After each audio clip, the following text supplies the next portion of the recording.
Yeah, let's start recording right now. Okay. Hola amigos, ¿cómo están? Bienvenidos a este live stream que no es live stream. Desafortunadamente YouTube no funcionó. Estoy tratando una nueva app porque YouTube, la aplicación que tenía de Hangouts ya no la tiene. Entonces he estado probando. Desafortunadamente no funcionó. Rob ha sido súper paciente porque he tenido que reiniciar esto 3 veces. Pero aquí estamos. Voy a hacer este live stream que no, repito, no es live, pero lo voy a estar subiendo a YouTube y voy a aprovechar para agregarle subtítulos y para que ustedes sea más fácil que entiendan y estemos en la misma página. Así que voy a empezar haciendo la presentación de nuestro invitado de lujo. El día de hoy está con nosotros Rob Nelson. Ahora voy a cambiar inglés. He's a biologist, producer, science communicator, YouTuber, Emmy award winning, and probably more titles that I don't know about. So, Rob, welcome to the Biologist Apprentice. I'm really happy for you being here. How are you feeling today, besides everything that just happened?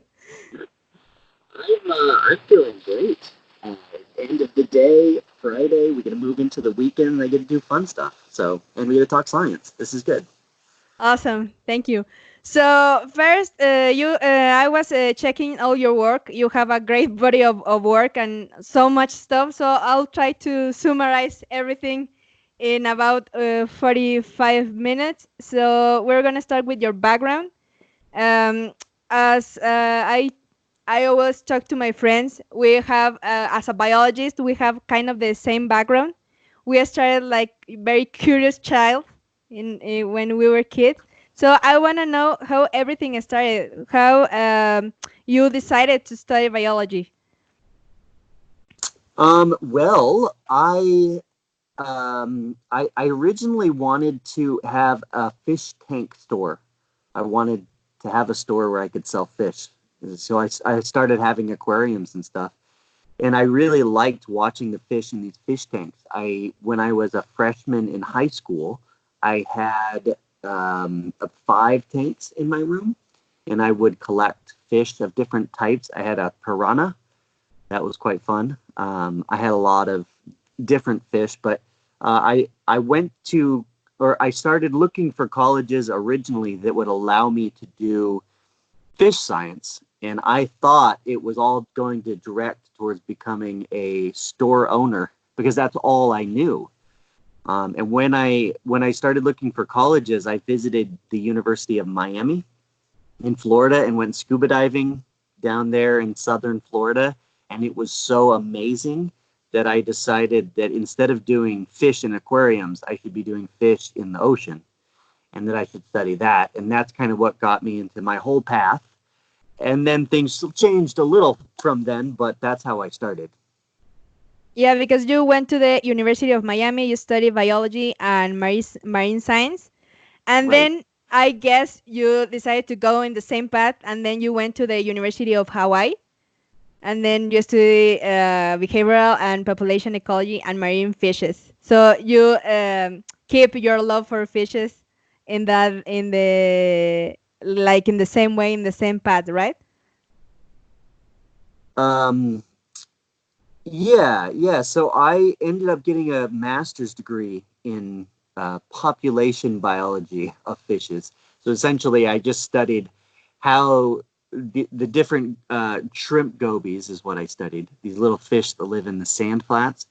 I was just trying to study their population dynamics.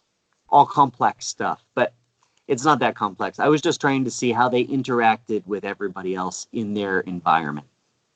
Where are you original from? Because I'm you went to Miami, but where are you from? North Carolina or where? No, I'm actually from Texas, and Oh, you went to the other side of the country to study yeah, medicine. I'm from the middle, well, up north in Texas. So I was about 600 miles from the ocean, and there was what I felt very little wildlife up where I was, which is not true, but that's what I felt. And so it was a totally different world to go to Miami. It felt like I was in a tropical wonderland. It was amazing. And I really think that so many times you need that when you're studying, say, biology or lots of different subjects, because you need to leave your home where you take for granted how cool everything is. Go study it in some foreign place or somewhere that feels so different. Because then when you come back home, you realize it's the exact same things at home. You just didn't see them before. So yeah. That's awesome. Yeah. Also, because you study all these things to the ocean and everything, but then what ignited your passion for filmmaking? How was like the process? You went to study because you wanted to open a shop, but then what started like, oh, I'm going to work in filmmaking or study filmmaking? Yeah, well, I never thought filmmaking could be a job. And so when I was in school, I was presented with maybe science could be a good job, and I was really good at science. Nobody taught classes on filmmaking when I was going to school, but I realized in high school I would make lots of films for school projects, and I really enjoyed the process of it, and I enjoyed the art of it. And so then when I got into the science, I was really disappointed with how fun everybody made the science. Like, it was so boring. Let me just put it that way. In grad school, you would listen to these talks that would put everyone to sleep. And I quite enjoyed doing things that were engaging and that made people interested in what you were learning. And filmmaking is a way to kind of take a presentation to a wider audience. So, I couldn't just give presentations all the time, but I could make a video that lots of people could use and lots of people could get excited by. And I would make these videos while I was teaching for the other teaching assistants, or I'd make videos for the other people who were giving presentations. So they could take a little snippet, so they could like introduce their topic and then say, hey, let me show you what it's like in the wild. They'd show a video. And I just really enjoyed helping people make their talks more engaging with videos, and I enjoyed the process. So then I went and got a second master's degree in science filmmaking in Montana. Montana is right in the middle of the country, right? Like you move. Kind of, yeah, it's really at the top. Yeah. The top, kind of in the middle left. But And it's really totally different weathers, like from very Caribbean thing to a very cold place. So it's amazing for me to know that story. And then I was checking in your webpage that you had a wonderful story that you almost died because you sailed in a boat to go to Australia. So could you please talk a little bit about that story? Yeah, yeah. I in grad school, I was a big fan of living cheaply, so I bought a sailboat for $700. No, 900. It was 900. And I moored it offshore.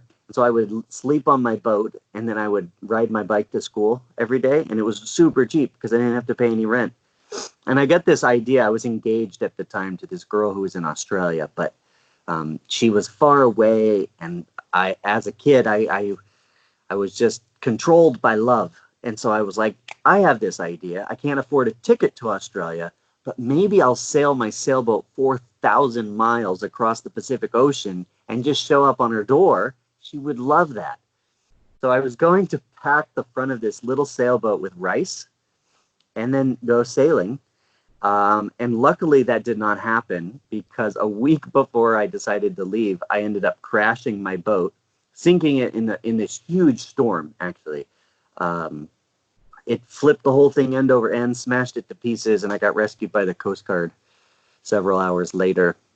So that's the short story.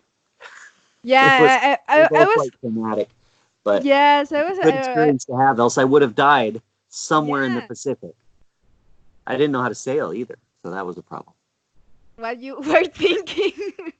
Wow, that's a like amazing story. And I was like really intrigued. Like I need to ask him about this. So between studying those degrees, do you have some jobs? Well, yeah, so I worked a lot of internships as I Right. was going through school. I worked in the Everglades counting fish eggs. I worked another time in the Everglades helping people take algae samples and smash them up to put in a machine that measured the amount of nitrogen in them. I worked in Oregon for 3 months counting fish in the rivers there. So you'd hike up a river and count where the fish were. It was a monitoring thing. I worked in Hawaii also as a tour guide to pay for my grad school. So, it's like as I was getting into science, and I recommend this to everybody, I was doing as much as I could in the form of internships, because that's where I learned what I really liked to do. And it gave me great work experience. That most of the time they're unpaid, but and that's unfortunate because it means you have to either be really dedicated and want to sacrifice for it, or you have to have the ability, like financially, to somehow not get paid for these things. Yeah. Most of them were room and board. I'll put it that way. So they didn't pay, but they didn't make me pay for them. So I did a lot of different things. I also worked a little bit off and on a paid job doing aquatic ecosystem science. I did plants, underwater plants. I helped grow them, so that was fun. That was my most longest job. I had that on and off while I was working for 3 years. And I guess you got a lot of experience from that jobs, right? Yeah, you get a lot of experience just seeing how everything works, and you start to understand what science is all about. And it's less glamorous than you think. I'll put it that way. Yeah. You do like the hard job that nobody wants to do it, but you are the intern, so you have to do it. When I worked I can hear you.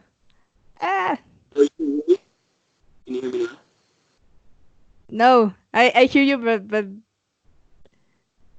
Okay, let me just keep talking. Sophia is recording the call. Okay. Oh wow, it says you're recording the call. That's cool. Let me see if I accidentally hit the mute button. You're back. Now I can hear you I'm better. Back? Yes. Yeah. Really? I didn't hit the mute button, but I turned it on and off, and then it works. So, okay, can you hear me now? We'll just start fresh. Ready? Yes. Yeah. Ready. Just as an example, I was doing plants, and it sounds so sexy, but most of the time I was digging ditches to keep the water from clogging up. It was not sexy. It was like muddy and stinky, and I was just shoveling dirt all day. No, I remember I did. It's not here in Mexico. The things work very differently, but I remember when I went to university, my first job, it was as a lab assistant. So it wasn't very glamorous. I did all the job, and I was like teaching other students from the first semesters. So at least your job look better than mine. And it sounds like more fun because mine, it was just being in the lab, tagging bottles and samples and everything like that. But it is nice. It is nice to be outside. Yeah. I will say one of the tricks in doing SciComm is learn how to, and this is not the answer you give to just kids in a classroom. This is like real life. You have to get good at spinning yourself. In other words, you got to sell yourself. So instead of, a lot of my colleagues might just say they did, I don't know what they would say with the plants that we did, but like for me, it's like that was one of my cooler jobs, but I can explain how cool plants are because I got to do aquatic ecosystem research, right? So don't make it sound boring. You got to like learn to make whatever you're doing sound good. Does that make sense? Yeah. Because you are kind of there. Your job is to communicate science in a way that inspires other people to either have an appreciation for the science or learn something or get more people into the sciences. You have to decide what your job is, but if your job is to get people so they don't ever become scientists, yeah, you can keep it boring. But I don't know, that's the way I see it. Yeah, actually, that was the boring story, but I have a fun one. But in another different lab, I did like my research project in the biotechnology lab, and that was more fun because I mess it up all the time. So I always explain. I always say like the fun part of everything, how messing up you accomplish and you get something great. So that if you well, in the same way you are telling me you to make everything fun, I think that was like the fun part when I mess up and I learned something new. So moving on, your first TV show was on Animal Planet when you did Life After Chernobyl. I also watched Right. a little bit of that one. I got to watch like 10 minutes of that show, and it was great. So the question here is how you land that work. I don't exactly know because I'm not sure what the people who hired me saw that made them want to hire me. Does that make sense? Yeah. But I will say that I had worked at that point for almost 10 years doing my own science communication, making my own videos, getting good on camera, talking about science. 10 years. I mean, it wasn't just like magic that it happened. And I was at an award show and we won. It's not best of show, but it was like a special jury award for like outstanding science communication. And this was the big science festival that year. Nat Geo was there, Animal Planet, Discovery. All of the big execs saw me accept this final award at the award show. And the next morning, I got a call. Oh. So I can only assume it maybe had something to do with that. But I would hope people would have seen some of the other stuff that I had done.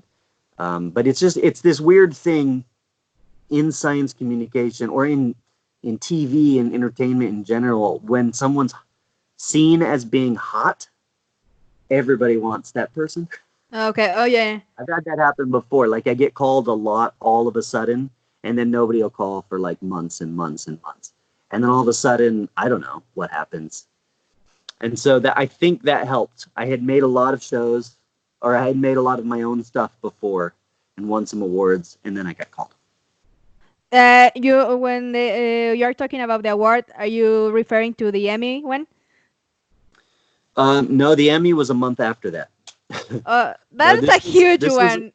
Let me tell you something. I'm yeah really, I'm yeah that really one was fan for of yes award shows. this one this one was for our podcast, Yeah. Untamed Science, or it was the YouTube show Untamed Science that we were doing. Yeah. Yeah, I'm a really huge fan of awards, so I've never missed the Oscars on the Golden Globes and anything like that. But when I read Emmy Award winner, I was like, "Ugh." I was like really impressed. But like you say, it's good and it's not that good like later because you get like fame or popularity or whatever for like just a moment and then nothing, nothing happens. Yeah, I mean it's something I think is difficult at times, even for myself, because at times I get a lot of attention and I don't have time to deal with it. And then at other times I don't have a job. And it's not like I haven't done good work.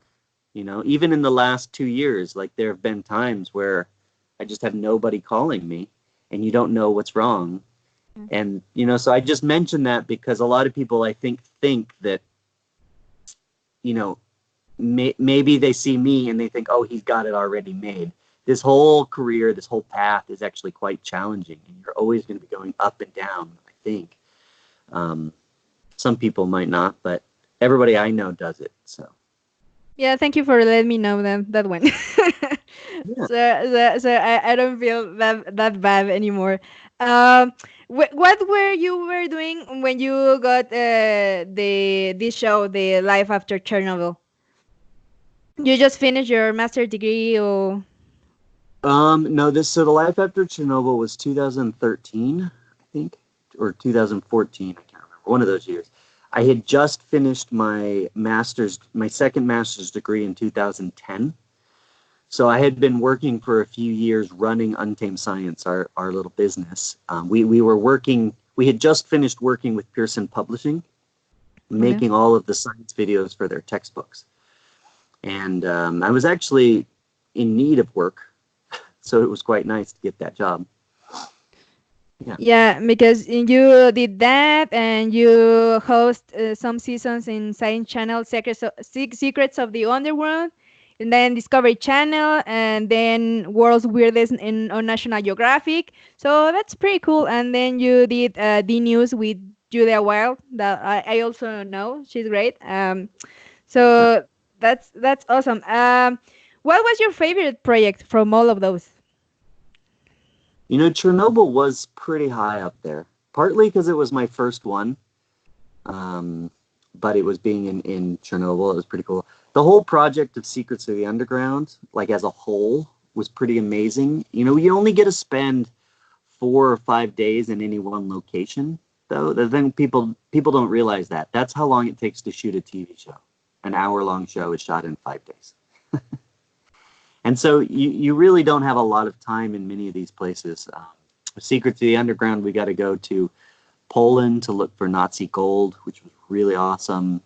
I also enjoyed going to Italy, looking at some of the volcanoes that are there in the Italian peninsula. We also did a couple of things in Israel, one of which was pulling a mummy out of the ground, or not a mummy, it was like a mummified. It was a mummified remain. It was a buried female who had a baby inside. It was amazing. It made the show, but like only this much, because they weren't prepared for that happening. It wasn't part of the story. But while we were there, the archaeologists found this grave, and we had dug it out. And then they found the baby inside, which was really unusual. So the whole thing was really cool. That was a thrill. And what is like the difference when you started like in your first show, and I guess the recent one? What's like the knowledge that you got from that experiences? What's like the most important thing you learned doing that from your first work and to your latest one? Yeah. Oh, that's a good question. Nobody's ever asked that, but I think the one thing that I didn't realize at the beginning, a couple things. One, you have a particular role to play as the host, and you can let everybody else do their job. I only say that that's the one thing I learned. One of the things that I learned, because I used to do all of my stuff myself. So I felt like I had to do everything somehow on the set, including like making sure everybody was motivated and like excited to do different things. Now I be the host, or I just try to concentrate on being on camera and talking about things and being excited, and let everybody else do their job, and it goes smoothly. But as far as being on camera, the one thing I learned is that people don't quite understand how science on TV works.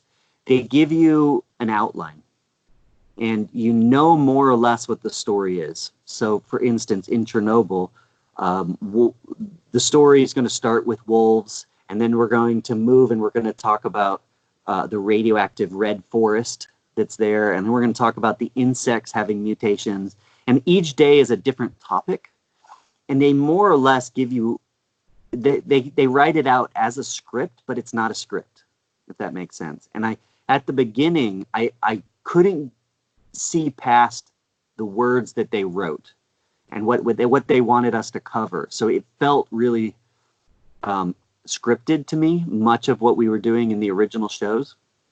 Now, when I read those bullet points, I read them more as bullet points. So I look at it and I'm like, okay, we want to make sure that we're emphasizing the wolves, the radioactive bugs, the radioactive birds.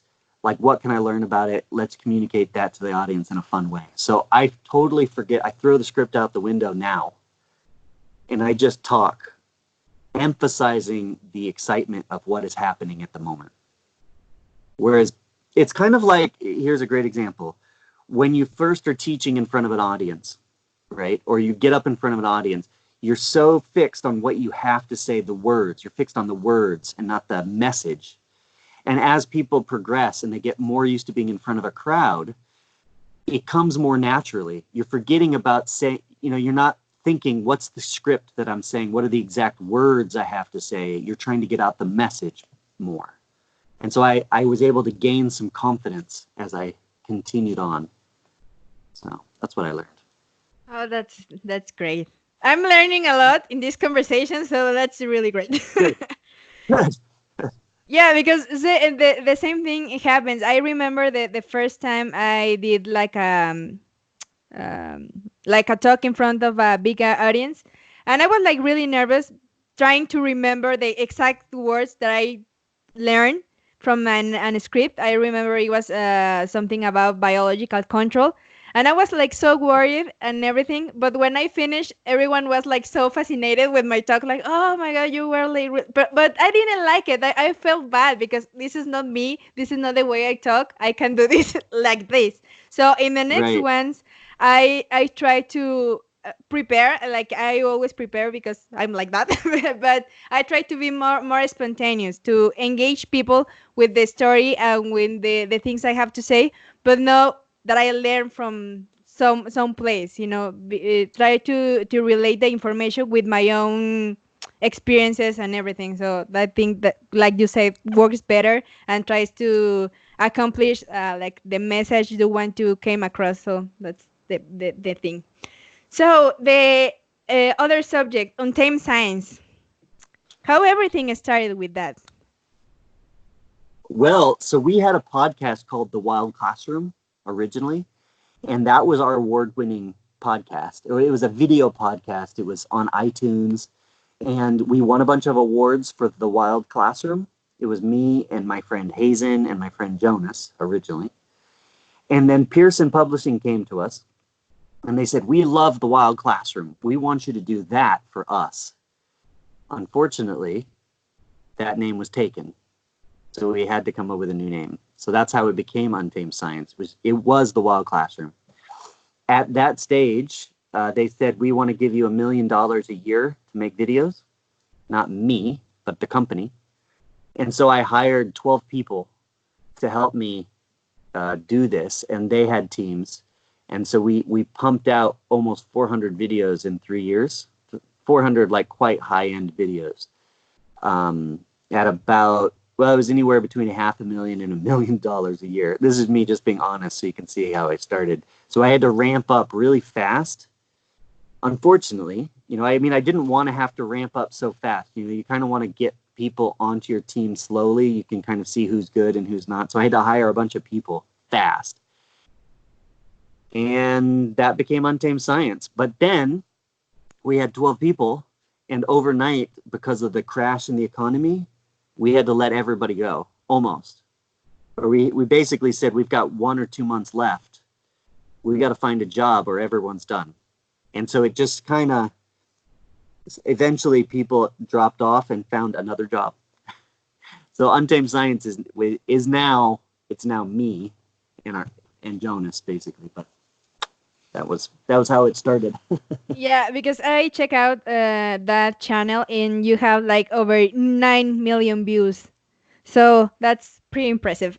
And this guy, let me tell Oh, you, he's awesome because let me tell you have like over 4 channels. You have like sportology, biophilia, the curious parents, science filmmaking tips.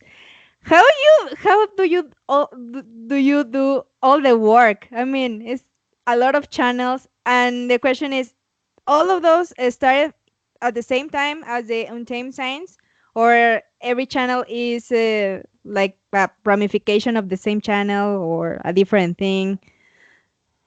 yeah, it all started in different ways. So originally I had the filmmaking channel, which was at that time called Rob Nelson Films. It was just me posting random stuff. And then I decided I needed to start Untamed Science's own YouTube channel because the name at that time was tied to your username. So I created another one, even though I was putting similar content on there. And then we used the Rob Nelson Films channel as our behind the scenes. And so I would just put random updates about our filmmaking. Somehow that took off. So I started creating science filmmaking tips and tricks. At the same time, I had pitched to a company here doing a show called Sportology. And I did a bunch of videos for that, hoping it would take off. And it didn't until 3 years later. So that's how that channel got started. We also have another one called The Curious Parent, which we were pitching to try to get science to new parents, because we have kids now. That one didn't take off, so I took it down. It's still there, but you don't see the link. And then Biophilia was where I put all of the stuff that I felt I wanted to talk about, but wasn't at a high enough level to put on the main channel. So I like putting stuff online, and I just happen to have way too many channels, and I wish I didn't, but I do. Yeah. It was not a conscious effort from the beginning. It just happened. And also you changed the name of Untamed Science to Stone Age Men. Why? Yes. So, fun fact, Untamed Science, the name of the channel on YouTube, over its life from 2010 until now, had 3 million views total. And then I changed the name in October. And how many views did you say I have now? Over 9 million. Yeah, so all of those last views, those 6 million views, came in the last 2 months when I changed the name to Stone Age Man.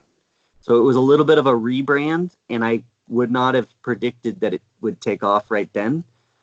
And I don't know if it's related to the name or a change in the algorithm or a random video that I did or two that are great, but everything has taken off since I changed the name. As a way to, if people had already heard Untamed Science and dismissed the channel because I used to make kidsy videos for kids, now Stone Age Man is not about that. Hopefully they see it with fresh eyes and have more interest in it. That's really good. Because also one of my friends, a bunch of my friends tell that I should change the name of my channel, but I don't want to. I know that the Biologist Apprentice in Spanish sounds weird. Even though I misspell it on purpose for the same thing. If you notice, the Biologist Apprentice is missing an S on the name of biologist. Oh, I did not notice. Okay, it's missing an S because of the same thing. Like, the channel is in Spanish, so I wanted to let people know that the channel is in Spanish, so that's why I deleted one S from the name. Also, it's easier for the the link from the webpage. It's easier to check it out with one S that put 2 S in the link. So anyway, sure. They are telling me to change the name, but I don't want to, because I think everything started with that name, and I want everything to end with that one. So for you, that's great that it works, but I don't know. I don't want to change it. That's why I created another one that I haven't used, but I don't know. Well, I don't. Yeah, I will say, because this is just, I think, something that everybody will face at some point. You put your life and soul into a particular name. For me, it was Untamed Science, and I wanted it to finish with Untamed Science. And I was scared for a long time to even think about changing anything. And so I was having a little bit of a midlife crisis this summer, thinking why aren't things taking off enough for me? And I was stressing about how to change things. And I just had an epiphany that I didn't have to be tied to it, and that I could allow myself to change things, and it would still be okay. It would still be me doing things, and I could experiment. And so that's kind of how I led myself to that. I just think for me, it ended up being good, but you never know. That's the thing. You never know if it's going to be good or not. And it's a scary decisions. Yeah. So, getting into science communication and filmmaking, what do you think is the key for doing a good science communication? You kind of answered that question already, but a little bit more in depth to that answer. Yeah, so I think, well, first of all, good science communication at least engages people enough that they listen to the message, right? So I think a lot of scientists, and this is true when they're giving talks, they don't even think that they need to make their information interesting and fun because they already have people there. But it is so opposite. You have to make it interesting and appeal to the audience that's in front of you. And I think that's the one thing that people miss in science is making it fun. In doing it in every platform, it's going to be slightly different. So in online platforms right now, you have to have a really good hook because people are so busy and they're just skimming through the web. Like you've got to get that hook right away. And in a lot of online stuff, that's the title or the thumbnail or the first 5 seconds. Get people to get into the video and try to figure out why they would want to keep watching. That's important. And then make sure you don't leave out the facts that you want to get across, whatever that might be. You know, you have to decide that early. What's the point of what I'm doing, right? For instance, we did a whole thing on mosquito control, which the topic itself could be interesting or might not, depending on who you are. But we decided the hook was going to be that we were going to put our arm in a mosquito cage full of 2,000 mosquitoes and let them all feed on our arm. That was the hook. So that we could get across the important science of mosquitoes. What are the pathogens that affect them? What's mosquito control doing? How can you control mosquitoes? Oh, and by the way, we're putting our arm in a mosquito cage. You see, so, and you never know when something's going to work. That particular video now has like 1.6 or 7 million views, whereas a couple of the other videos we did, which they wanted, were called "How Does Mosquito Control Do Their Job?" Like 600 views. So with a hook, maybe you get more people actually looking at it. That's true. How do you balance like doing a hook and getting a title of clickbait? How do you balance to not clickbait to getting a hook title? It's a lot of experimentation. I'm not that great at it. I feel like I'm not the person to answer that, but I have changed my methods recently, and I can look at other people's and decide whether or not it's good at all. I don't think we should think clickbait is bad necessarily. I think you have to ask yourself, am I creating a title or a thumbnail that isn't paid off for in the film? Right? That would be bad clickbait, right? Something that like the whole purpose is getting someone to click, but it doesn't pay off. That makes sense. So like, if I did the mosquito cage video that I told you about, where we were putting our arm in a mosquito cage, putting a thumbnail and of my arm getting bit by mosquitoes, not clickbait, right? If I put an image of a girl in a bikini with a mosquito on her shoulder that wasn't even part of the video, that would be clickbait. Okay. I like the name. Getting my arm ripped off from my from my body from a mosquito. That's clickbait. Yeah. Well, and it's gonna not pay off. It won't pay off for you in the long run to have clickbait because people are gonna not be happy that you didn't fulfill what you were promising. Yeah. So it's a tricky line. I don't know. I'm not that great at it. Yeah. Also, how your filmmaking background has helped you to complement your science communication? How do you think is like the most important skill like you should have from a filmmaker to accomplish or to complement your science communication? The most important skill that has given me is confidence. It's not really a skill, but a lot of people think that if they don't have a degree, that they're not quite as professional as the next person. And when it comes down to it, anybody can learn filmmaking. Anybody can do this. It's not that hard. You can learn it all online. But a lot of people just don't have the confidence. When you do filmmaking, they show you how it all works. And then you're like, oh, I thought there was more to it. And you realize there's not. So then you can go ahead into the world and do that. The one thing, though, is that sometimes doing a degree in something like filmmaking will destroy your self-confidence as well. You know, like you can be very naive and go forward blindly into stuff, and that's fantastic. But filmmaking can kind of, especially when you're being judged by all your peers all the time, you can maybe feel like you're not worthy to make videos. I don't know why I even mentioned that, but I know so many people now that they come out of film school in worse shape than when they started. Oh, yeah, because glad you mentioned that, because I remember like probably 3 4 years ago when I didn't know anything about science communication. My idea was to go to filmmaking to study wildlife filmmaking because it's something that I guess I liked. But then I thought to myself like, I don't imagine myself like going around with a camera to film things. So I don't know, probably because I don't have like no one to tell me filmmaking doesn't work in that way. So exactly what do you learn when you are studying filmmaking? How Okay. Okay, so you learn a couple of things. You obviously learn the basics of production. okay. So you learn how the camera works, how sound works, all of that. Like the technical aspects, that's one thing.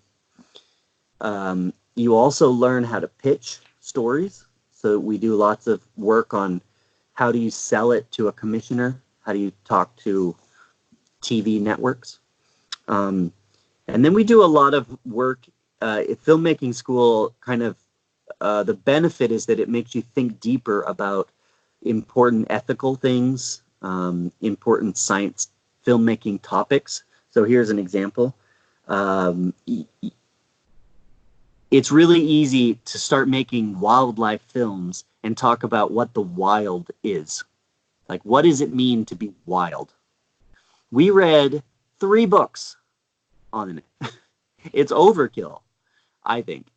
But it's worth thinking more deeply about our relationship to nature if you're the one that's making the films, right? If you're the one that's going to be educating the next generation about wildlife and wild places, you should be thinking a little deeper about it than the average person. So we start going into this like deep thought of what it means to be wild, that kind of thing. I have these books. They're up there somewhere.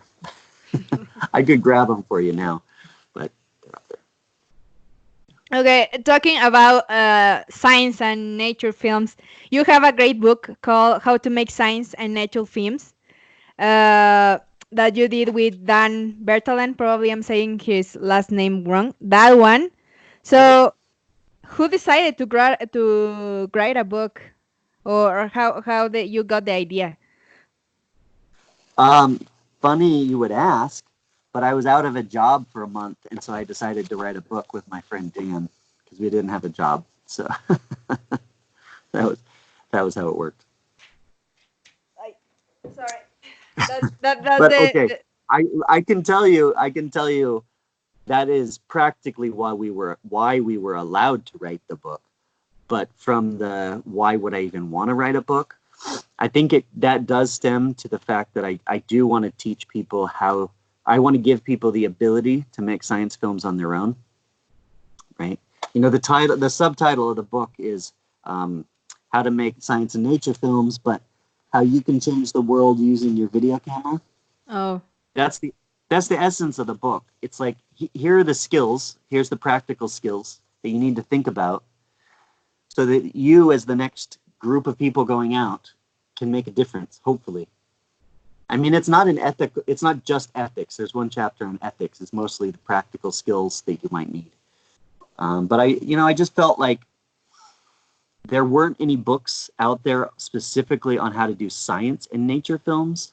You know, even when we were in school, there wasn't a book directed at me. It was a book. There were books directed at filmmakers in Hollywood, like how to. Actually, I have one of those right in front of me. Like things like 101 things I learned from film school. My brother got me that one, and I was like, it's pretty, but it's about movies and Hollywood and stuff like that, and it's not the thing I want to do. So finding this book is really, really great. Yeah, well, that's the point, basically. There's a lot of books that you can get that kind of show you how to make films, but so many of them are directed at, like, movies. It's a different world completely. So, I mean, it's using cameras, but it's a totally different world. So I wanted something that was for me, when I started. And actually, I think the importance of everything, it doesn't matter like the object you use to film, like you can film a good thing with your cell phone or with a pro camera. So that's it's like the advantage we have right now, right? And then Yeah. like you I mean, say, so yeah, no, I think that right now we're not limited by the technology. We're limited by, there are some limiters, but basically anybody who's a scientist now doesn't need to feel like they can't make media. And actually, quite the opposite. Everybody should have that as a skill set, I think. Everybody who's in science should at least be able to hold their cell phone out and capture a few important moments in their day that then they can share with other people. and they can use Instagram and upload it in a Instagram story and works fine. Not necessarily No, a YouTube it does. video. Yep.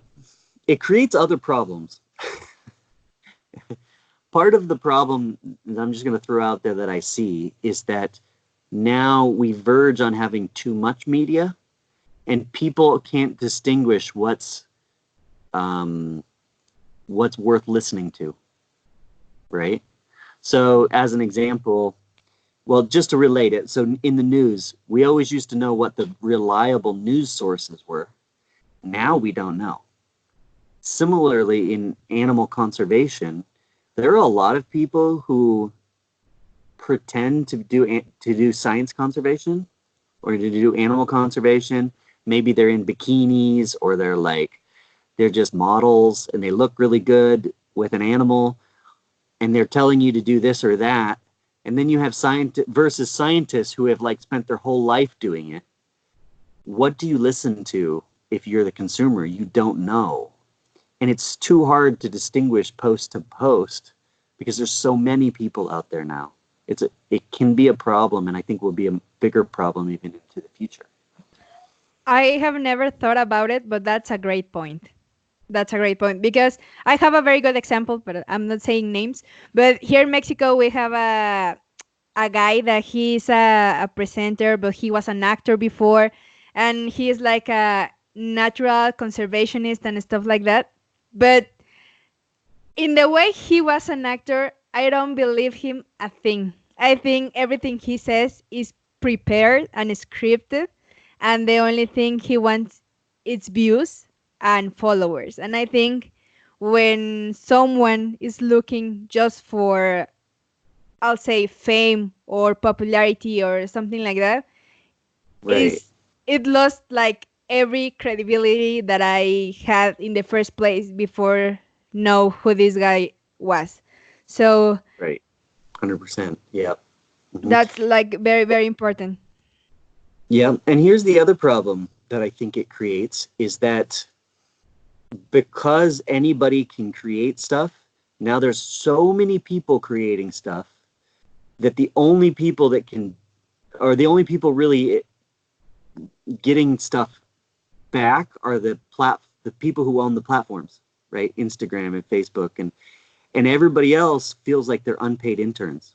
The people actually creating the media are doing it because they care, but they're having a really hard time making it work. And that's people like you, people like everyone I talk to. I'm not that far off. I'm able to make it work partly because I have a production company and I can do jobs on the side. But, you're basically creating media for free for these platforms, trying to make a difference because everybody's playing the same game. I don't know how. And also the sad thing that I saw is the algorithm in YouTube. They prefer quantity before quality, and that's a thing that it's another problem, because there's so many channels out there that publish like every day, but their content isn't that profound, I'll say, or deep in what I showing to the people. There are just, I'm not saying that entertainment is bad, because everyone loves to get off our daily jobs and distract with someone else, but that's like the sad thing, that people prefer to consume, I'll say, trash content than quality content. So that's another thing. Yeah, that's a tricky thing because I don't know how much I agree with that. Okay. I think the algorithm changes month to month a little bit, and YouTube is not going to want to be known for trash content. So they're walking a fine line. I think one of the more important things right now is how long do people watch your content? Okay. And what's the click-through rate, for instance?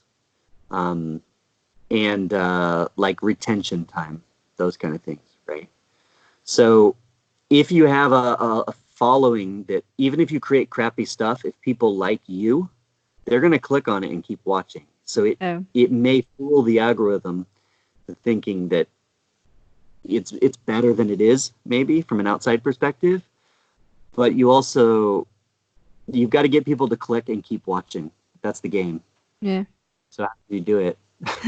How do you do that? What's the secret? Well, okay. I will say this. My most viewed video right now is my deer decomposing video. Awesome. Which has like almost 4 million views, and which is a lot of those views. It has a click-through rate of almost 15%. So when people see the thumbnail, 15% of people click that film and watch it. The average for most channels is 3 to 5%. So when YouTube presents the thumbnail, how many people click on it? Mine was 15, which was like 3 times higher than normal. That was huge click-through rate.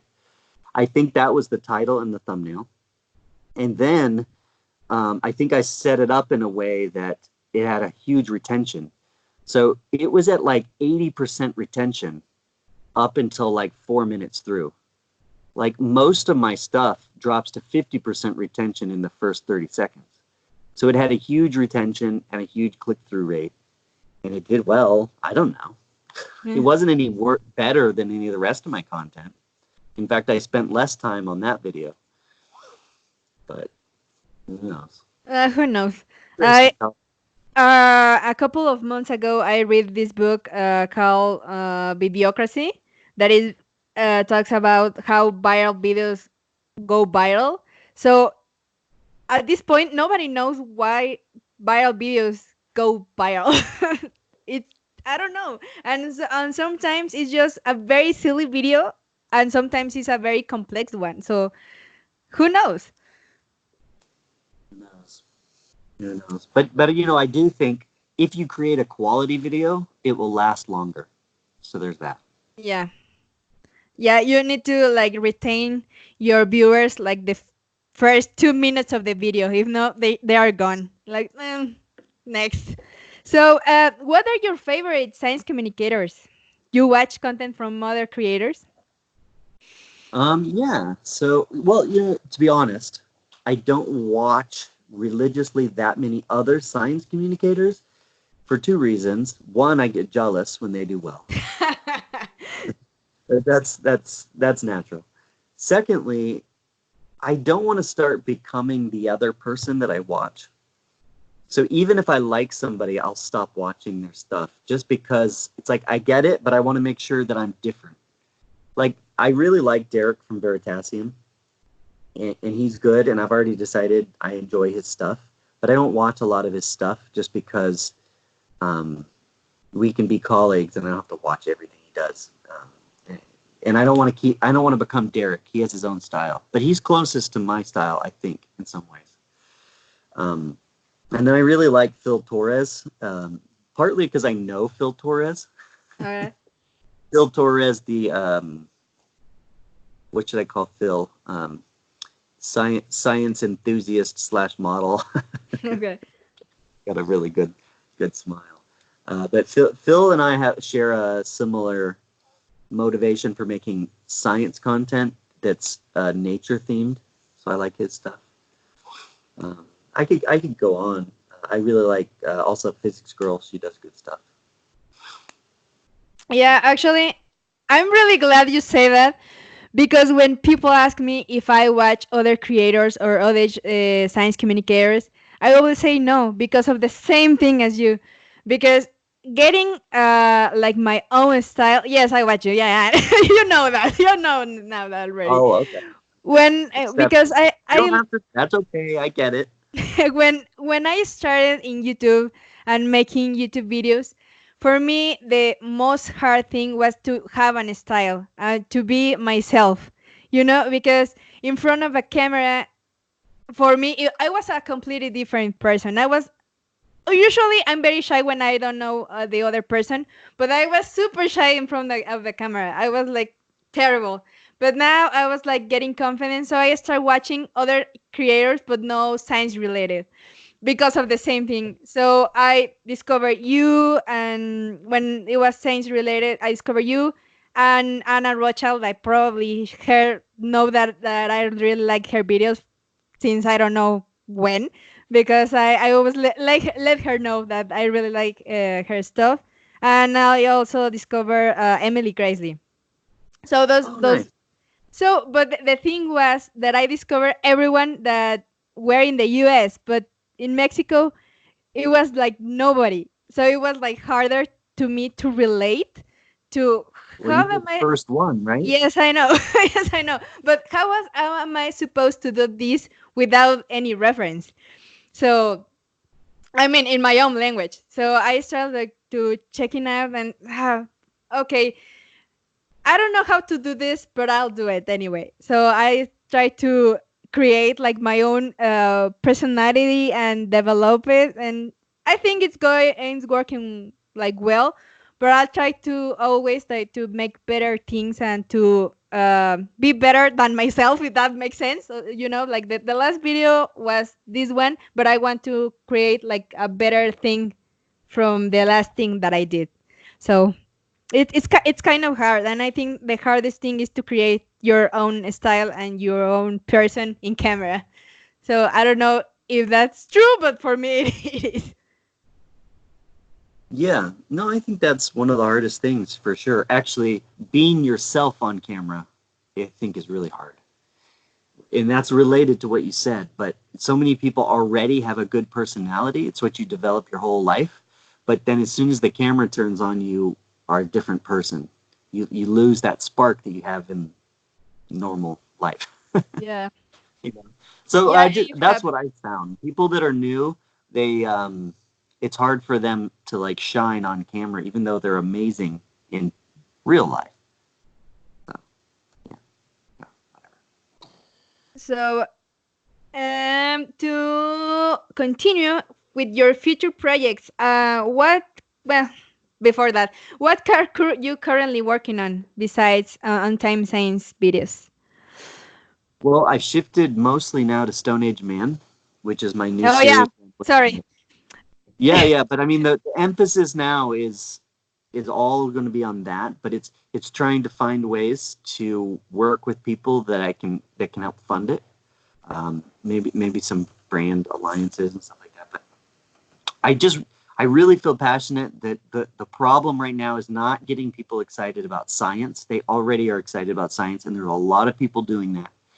It's practically how do you get people who say they're interested in nature and earth to actually go outside and get reconnected. And that's like a mental health exercise. Like, how do you get people back out there doing stuff, reconnecting, and maybe even helping in their local environment? Because that's, as a conservation person, that's the problem I see. Everybody's upset about it and wants to do something, but I don't see anybody outside doing it. Okay. You know, it's like, Before I forget, so this is my attempt. I don't know. yeah, before I forget about this question, you, for me, you are very successful. You have this incredible career, but what is your ultimate goal with doing science communication, with doing filmmaking? What is like your, I want to do this? Well, I've decided that my level of success has changed over time, and I've decided that for me, if I can keep telling messages that I believe in, then that's my level of success. It actually sounds really ridiculous because it's like, I just want to keep doing this. But I don't want to just be like somebody, I don't want to just make TV, if that makes sense. Because I've done a lot of things where I'm on camera, I can do that, but I want to be telling stories that are important. So I want to keep doing, and then that's what I've been doing. But I just want to keep doing it, that's all. So like, for instance, when I, 3 or 4 years ago when I was starting, I was also working as a model on the side. Like being on camera, I say a model, but I was going on camera and selling people's products. So I was like I was advertising air conditioners, and I was advertising mobile, like or homes, different homes, like come buy this home. There's a lot of different commercials that I used to do, but it's just like, what's the point of that? I mean, it was useful. It was a job. But I feel like my calling is more to the nature side of things and conservation, and I would like to keep the focus there. That would be success for me. I can keep doing that. That's great. And also, I read you have like a survival trip to somewhere that you are getting like people. If you could talk about that, that would be great. Oh, sure. We are doing a winter survival course in January. We're also doing a summer course to the Amazon. That'll be fun. Awesome. But we're going to be running 2 courses every year with Stone Age Man. And the point of that is just to not just say online, get outside and do something. We're actually going to be going with people to have the experiences, maybe act as a way to just kind of make it happen and do the actual teaching on the ground with people. And maybe just colleagues, you know, it's not like the people I'm bringing out to this winter survival course already are good at the outdoors. It's a way to kind of bond and have experiences out in the wild. It's cool. That's really great. Let me save money, and I want to join you to the Amazon one, because I read about the place for this trip. I don't remember where it is, but it's somewhere cold, and I was like, no, I can't do that. Yeah, To we're going what? to To where? Wisconsin, northern Wisconsin. Wisconsin. And I was like, no, probably I'm not gonna make it to that one. It's too cold. Remember, I'm from Mexico, where everything is sunny, so no. Yeah. So to finish this talk, what is your advice for future biologists and for future science communicators? What is the best advice you could give them? Good question. Future biologists and future science communicators. Well, I think, and let me just kind of make this to biologists first. The advice I would have for people moving forward in biology is not to forget about the science communication, right? I think the job of a biologist is to learn stuff about the natural world and communicate it effectively, right? That's the whole point. You learn stuff about the world, you tell people about it, right? If not, what's the point of learning it if you don't tell anybody about what you learned?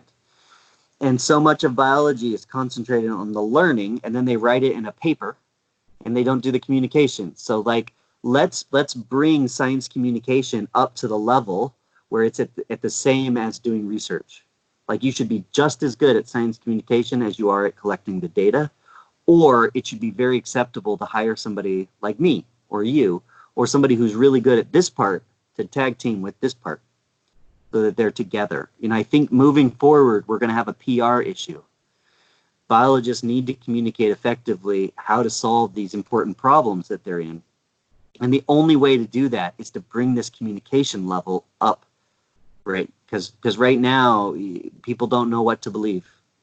So that's kind of the level, or that's what I'm trying to say, is that as biologists learn the communication, communicators do a good job so that you can tag team with the biology. That's kind of, I don't know. I don't know what to say to the science communicators because it's so important, but there are a lot of problems that exist in that world. You know, my message is mostly to the biologists, and it's like, do the SciComm as you're learning biology. Like, do that. If I was just talking to science communicators, I could think of something probably, but to biologists, that's the answer. Okay, to talk to me, give me an advice to me. Okay. I would say my advice to science communicators is learn how to be a business person. Yeah, that's the important one. Here's one thing nobody tells you, especially in biology, nobody tells you that it's all about selling, right? In biology, you're writing grants to sell your next project. In science communication, you have to sell yourself, right? So you have to convince whoever you're doing the next gig with, right, that you're worth hiring, right? And in YouTube, it's a little different because you're trying to convince the whole public to follow you, right? So there's this illusion that if you just create it, people will come, right? But I think people are thinking about it wrong. If instead, much like I did Sportology, I pitched it to a company, a healthcare provider, Ortho Carolina. I said, I'll profile all of your doctors in a new series where we talk about cool science. I'm guaranteed if we make it good enough, people will watch it. And we made it. It took a while, but it's 5 years later now, it has 40,000 subscribers that have come because of the content, right? So I sold that one first. And so I'm learning to sell things is really important. That's the advice I would give to science communication people. They're really great. So I think that'll be it. Thank you, Rob Nelson, for joining me in my channel. It was really great. I really appreciate it, and I'm really happy because I learned so many things. So anything else you want to say? If you want to give your social media accounts so people in my community can follow you, go ahead. If anybody's still watching, because I don't know who follows you, it's Untamed Science on every platform. But on YouTube right now, if you search for Stone Age Man, that's what it is. So Untamed Science on every platform will get you to me.